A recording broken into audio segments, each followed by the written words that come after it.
Alright guys, a quick one. Here, I'll detail how to fix Wi-Fi connecting and disconnecting on Windows 10 and Windows 11. So if your Wi-Fi keep disconnecting after it has connected, then let me quickly show you how to fix this on your Windows. So this works on laptop and PC. So if at the end of this you find this often informative, please don't forget to like and then subscribe. Now the first thing to do is go ahead and right click on the start menu, locate and select device manager. Once you select the device manager, hang on for device manager to open. Once the device manager opens, scroll through the device manager and then expand network adapters.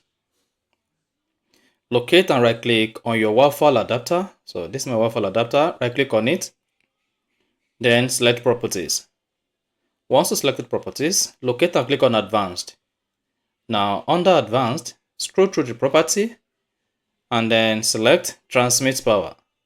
Once you selected transmit power, come to value, click on this drop menu and set this to highest. Once you set that to highest, click on OK and then close this. Now you can go to your Wi-Fi, click on it. If this is disabled, go ahead and then enable your Wi-Fi to connect to available Wi-Fi network.